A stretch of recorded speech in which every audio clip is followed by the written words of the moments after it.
चिंता चित्ता समान। एक गांव में एक पहलवान रहा करता था। ये पहलवान पूरा दिन खाता पीता कसरत करता दंड लगाता और रात को गांव के हनुमान मंदिर में पड़ा रहता था। इसके अलावा उसे कोई काम भी था नहीं। और गांव के लोगों को पहलवान बहुत पसंद था, क्योंकि इस पहलवान की वजह से उस गांव में कोई भी चोरी चकारी या लूटपाट करने की हिम्मत नहीं करता था। ऊपर से पहलवान की वजह से उस गांव की ख्याति अड़ोस पड़ोस के कई और गांवों में भी फैली थी। इसलिए ये पहलवान गांव में सबका चहेता बन बैठा था। इस पहलवान को हम घमंडी तो नहीं कह सकते, लेकिन ये पहलवान मिजाज से थोड़ा शरारती था। मंदिर के पास से होकर जाने वाला रास्ता इस गांव में रहने वाले राजा के बाहर आने जाने के लिए एकमात्र मुख्य रास्ता था। जब जब राजा अपने हाथी पर सवार होकर इस रास्ते से गुजरता था तो पहलवान अपनी शरारत करता था। पहलवान उस हाथी की पूंछ पकड़कर लटक जाता था और वे इतना बलवान था कि हाथी उसे गिराने की कई नाकाम कोशिश करता, लेकिन पहलवान टस के मस ना होता और इस तरह से राजा गांव वालों के हंसी के पात्र बन जाता था। राजा पहलवान की इन हरकतों से बहुत परेशान हो गया था। राजा ने एक दिन अपनी सभा बुलाई और अपने सबसे समझदार मंत्री को इस बारे में बताए और उसके लिए कोई उपाय निकालने के लिए कहा। मंत्री ने राजा से कहा कि आप उस पहलवान को यहाँ बुला लीजिए और उसे कहिए कि आप उसे नौकरी देने वाले हैं। अगले ही दिन पहलवान राजा के दरबार में था।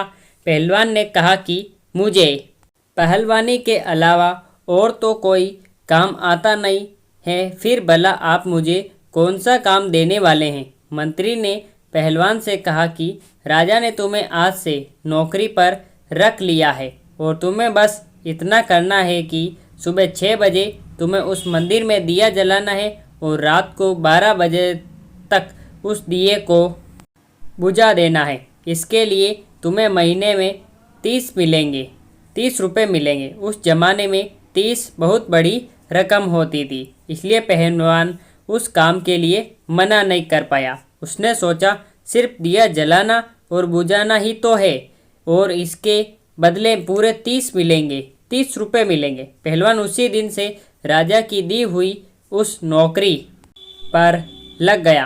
पहलवान के वहाँ से जाने के बाद राजा मंत्री पर बहुत गुस्सा हुआ। राजा ने कहा कि तुमने ये क्या किया? मैं सोचता था कि तुम पहलवान को कोई ऐसा काम दोगे जिससे वे व्यस्त रहेगा और मुझे आगे से परेशान नहीं होना पड़ेगा, लेकिन तुमने उसे इतना आसान काम दिया कि वे 1 मिनट में दिया जलाएगा और 1 मिनट में दिया बुझाएगा और बाकी का समय वे कुछ नहीं कर रहा होगा। यानी कि जब मुझे उस रास्ते से गुजरना पड़ेगा तो वह फिर से कुछ ऐसा करेगा जिससे मेरी जग हंसाई होगी।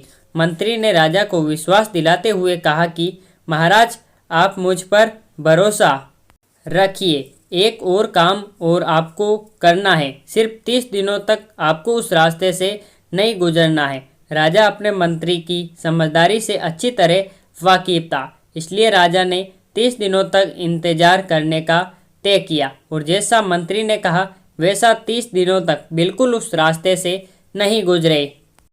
30 दिनों बाद राजा अपने हाथी पर सवार होकर जब उस रास्ते से गुजरा तो पहलवान अपने शरारती स्वभाव से मजबूर होकर फिर से हाथी की पूंछ पकड़कर लटक गया।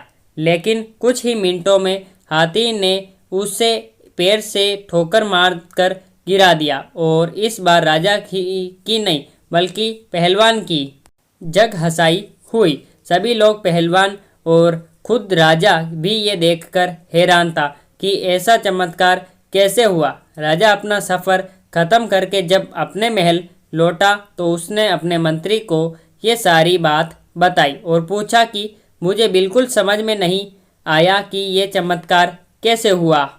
मंत्री ने राजा को समझाते हुए कहा कि महाराज, जब तक वे हमारी नौकरी नहीं कर रहा था उसे किसी भी प्रकार की चिंता नहीं थी, लेकिन जब से हमने उसे नौकरी पर रखा है उसे सुबह जल्दी उठकर दिया जलाने की चिंता रहती है, जिस वजह से वे ठीक से सो नहीं पाता और रात को 12 बजे तक दिया जलता रहे उस बात की चिंता सताती है। इसलिए वे खाने पीने पर भी ठीक से ध्यान नहीं दे पाता। बस यही कारण है कि वे नींद और भोजन ठीक से नहीं कर ले पाने की वजह से कमज़ोर पड़ गया।